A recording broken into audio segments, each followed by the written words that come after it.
আবার ৭১-এর সংবাদ প্রতিদিনে আপনাদের সবাইকে স্বাগত জানাচ্ছি। জাহাঙ্গীরনগর বিশ্ববিদ্যালয়ের কেন্দ্রীয় শিক্ষার্থী সংসদ জাকসু ও হল সংসদ নির্বাচনের দায় নিয়ে পদত্যাগ করতে যাচ্ছেন নির্বাচন কমিশনের সদস্য অধ্যাপক মাহরুফি সত্তার। জাহাঙ্গীরনগর বিশ্ববিদ্যালয়ের কেন্দ্রীয় শিক্ষার্থী সংসদ জাকসু ও হল সংসদ নির্বাচনের দায় নিয়ে পদত্যাগ করতে যাচ্ছেন নির্বাচন কমিশনের সদস্য অধ্যাপক মাফরুহি সত্তার।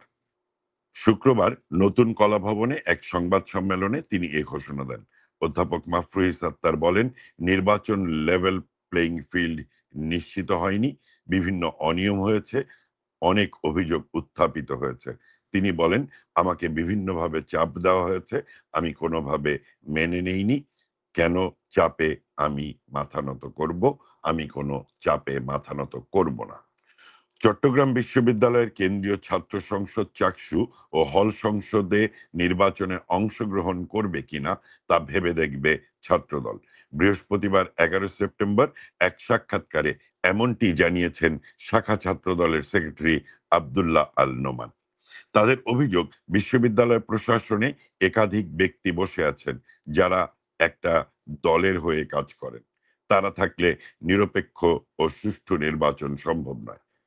আবদুল্লাহ আল নোমান বলেন, প্রশাসনের ৯৫% লোক জামায়াতের, তাদের থাকা অবস্থায় সুষ্ঠু ও নিরপেক্ষ চাকসু নির্বাচন হবে কিনা এ ব্যাপারে আমরা সন্দিহান।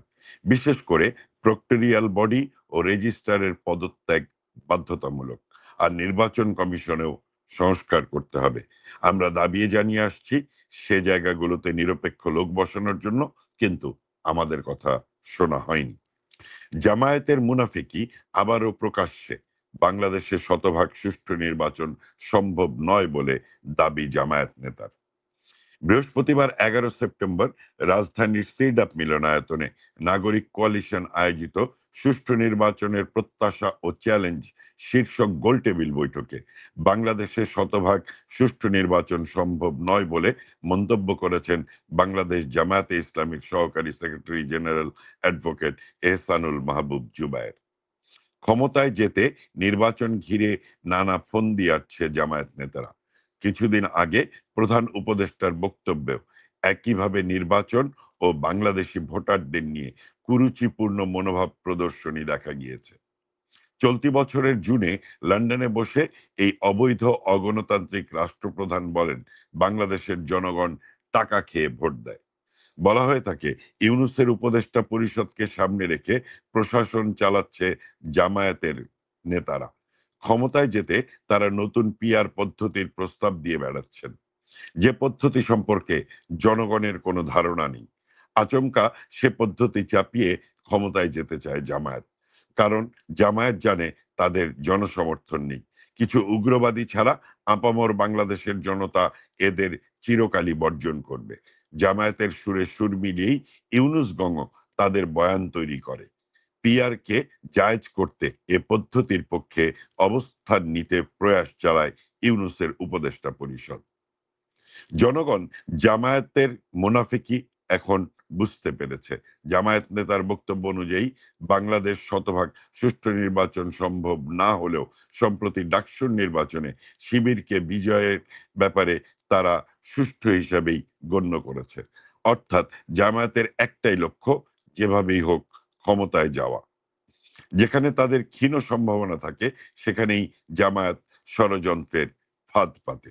রাজধানীর দারুস সালাম এলাকায় ঝটিকা মিছিলের প্রস্তুতকালে আওয়ামী লীগ ও এর অঙ্গ সংগঠনের ১২ নেতাকর্মীকে গ্রেপ্তার করেছে পুলিশ। বৃহস্পতিবার ১১ সেপ্টেম্বর বিকেল ৪:৩০টার দিকে টেকনিক্যাল মোড়ে দারুস সালাম থানা পুলিশ এ অভিযান চালায় এবং গ্রেপ্তার করে। ডিএমপি মিডিয়া শাখার উপ পুলিশ কমিশনার মোহাম্মদ তালেবুর রহমান এক সংবাদ বিজ্ঞপ্তিতে জানান, বৃহস্পতিবার বিকেল ৪:৩০টার দিকে কার্যক্রম নিষিদ্ধ আওয়ামী লীগ ও এর অঙ্গ সংগঠনের বেশ কয়েকজন নেতাকর্মী টেকনিক্যাল মোড়ে জড়ো হয়ে ঝটিকা মিছিলের প্রস্তুতি নিচ্ছিলেন। খবর পেয়ে থানার টহল দল দ্রুত ঘটনাস্থলে গিয়ে স্থানীয়দের সহযোগিতায় ১২ জনকে আটক করে। জাকসু নির্বাচনে ভোট গণনা সংক্রান্ত কার্যক্রমে অংশ নিতে এসে অসুস্থ হলে হাসপাতালে নেয়ার পথে মৃত্যুবরণ করেছেন বিশ্ববিদ্যালয়ের চারুকলা বিভাগের সহকারী অধ্যাপক জান্নাতুল ফেরদৌস। শুক্রবার সকালে এ ঘটনা ঘটে। বিষয়টি নিশ্চিত করেছেন চারুকলা বিভাগের সভাপতি সহযোগী অধ্যাপক শামীম রেজা। তিনি বলেন, আমি প্রীতিলতা হলে রিটার্নিং অফিসার ও তিনি পোলিং অফিসারের দায়িত্বে ছিলেন। শুক্রবার সকালে ভোট গণনার সময় তিনি দরজার সামনে পড়ে যান। এরপর তাৎক্ষণিকভাবে এনাম মেডিকেল কলেজে নেওয়া হয়। রাতে সবাই ক্লান্ত হওয়া ও পোলিং এজেন্ট না থাকায় রাতে একসঙ্গে সব হলের সংসদের ভোট গণনা শেষ করা যায়নি। সকালে প্রীতিলতা হল সংসদের ভোট গণনার সময় ছিল। তিনি তার অন্য সহকর্মীরা সহ ভোট গণনা কেন্দ্রে আসেন। সিনেট হলের দরজার সামনে এসে পড়ে যান। অ্যাম্বুলেন্স যোগে দ্রুত হাসপাতালে নেয়ার ব্যবস্থা করা হয়, কিন্তু আমরা জানতে পেরেছি তিনি ইতিমধ্যেই ইন্তেকাল করেছেন। এ ঘটনায় শোকাবহ পরিবেশ বিরাজ করছে।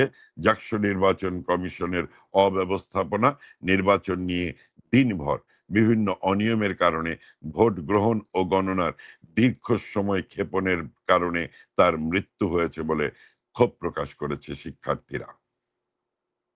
12 সেপ্টেম্বর শুক্রবার জুমার নামাজ পরবর্তী রাজধানীর ঢাকার বিভিন্ন গুরুত্বপূর্ণ সড়কে আওয়ামী লীগ, যুবলীগ, ছাত্রলীগ সহ আওয়ামী মতাদর্শের বিভিন্ন শ্রেণী পেশার মানুষের উদ্যোগে একাধিক মিছিল হয়েছে। বিভিন্ন সূত্রে জানা যায়, জুমার নামাজ পরবর্তী ভ্যাট বৃদ্ধি বন্ধ কর, ইউনূস তুই পদত্যাগ কর স্লোগানের ব্যানারে পল্টন এলাকায় ছাত্রলীগের বিশাল ছাত্রলীগের বিশাল মিছিল অনুষ্ঠিত হয়। একই সাথে আওয়ামী লীগের যৌথ সমন্বয়ে রাজধানীর বাংলা মোটর এলাকায় একটি বিশাল মিছিল অনুষ্ঠিত হয়েছে। মিছিলটি ইউনূস হটাও সহ নানা স্লোগান করতালির মাধ্যমে বাংলা মোটর থেকে ইউনূসের বাসভবন যমুনা এলাকা অতিক্রম করে। অপরদিকে রাজধানী ঢাকার সংসদীয় আসন 15 উত্তরা এলাকায়ও আওয়ামী লীগের যৌথ সমন্বয়ে বিশাল মিছিল অনুষ্ঠিত হয়েছে। এছাড়াও সংবাদ প্রকাশ এছাড়াও সংবাদ প্রকাশ সময় পর্যন্ত আরো একাধিক স্থানে জয় বাংলা ধ্বনিতে মুখরিত হয় আওয়ামী লীগ, ছাত্রলীগ সহ যৌথ সমন্বয়ে মিছিল, এবং সেই মিছিলে স্লোগান থাকে জয় বাংলা। এক কথায় 11 সেপ্টেম্বর জুমা পরবর্তী রাজধানী ঢাকার বেশিরভাগ এলাকায় জয় বাংলা স্লোগান মুখরিত হয়েছে। এসব মিছিলে সাধারণ মানুষও স্বতঃস্ফূর্ত সাড়া দিয়েছে। এছাড়াও জয় বাংলা ধ্বনি শুনে উৎসুক জনতা মিছিল দেখতে বেরিয়ে এসে মিছিলকারীদের করতালির মাধ্যমে সাহস যোগান। একইভাবে লক্ষ্য করা যায়, মিছিলে অংশগ্রহণ করা প্রতিটি নেতাকর্মীর স্লোগানেও জোর ছিল কম্পন ধরার মতো, যেন পুরো এলাকা কাঁপছে। অনেকে বলছেন, এত ধরপাকড়, জেল জুলুম, নির্যাতনেও দৃশ্যমান নেতৃত্ব শূন্য ও রাজপথে জয় বাংলা স্লোগান তোলা সারা দেশের এসব তৃণমূল সারা দেশের এসব তৃণমূল সারা দেশের এসব তৃণমূল কর্মীরাই আওয়ামী লীগের রিজার্ভ ফোর্স। কক্সবাজার আয়োজিত গোল্ড কাপ ফুটবল কক্সবাজার আয়োজিত DC gold cup football tournament 2025-এর ফাইনাল ম্যাচটি দর্শকদের তাণ্ডবে পণ্ড হয়ে গেছে। এতে ইটপাটকেল নিক্ষেপ এতে ইটপাটকেল নিক্ষেপ, ছোটাছুটিতে কক্সবাজার সদর উপজেলা নির্বাহী কর্মকর্তা নীলুফা ইয়াসমিন, আইন শৃঙ্খলা বাহিনীর সদস্য সহ অন্তত 30 জন আহত হয়েছেন। ভাঙচুর করা হয়েছে স্টেডিয়ামের মূল ভবন, গ্যালারি সহ সবকিছু। দর্শকদের অভিযোগ, ধারণ ক্ষমতার অতিরিক্ত 6 গুণ টিকিট বিক্রি করা হয়েছে, আর এ সময় টিকিট বিক্রি হয়েছে অতিরিক্ত মূল্যে। দর্শকদের বসার স্থান না থাকায় বিশৃঙ্খলার সূত্রপাত। কক্সবাজার বীরশ্রেষ্ঠ মোহাম্মদ রুহুল আমিন স্টেডিয়ামে গত 1 সেপ্টেম্বর থেকে শুরু হওয়া এ টুর্নামেন্টের ফাইনাল ছিল আজ শুক্রবার। রামু ও টেকনাফ উপজেলার একাদশের মধ্যে বেলা 3টায় ফাইনাল ম্যাচটি শুরু হওয়ার কথা থাকলেও সকাল 7টা থেকে স্টেডিয়ামে গিয়ে টিকিট সংগ্রহ করেন দর্শকরা। টিকিটের মূল্য 50 টাকা নির্ধারিত থাকলেও দর্শকের উপস্থিতি দেখে ক্রমাগত দাম বাড়ানো হয়। আজকে রাতের মতো এখানেই শেষ করছি আবার ৭১-এর সংবাদ প্রতিদিন। আপনারা আমাদের এই পেজটিকে লাইক, ফলো এবং শেয়ার করে সাথে থাকুন। খবরগুলো জানুক বিশ্ববাসী। ভালো থাকবেন সবাই।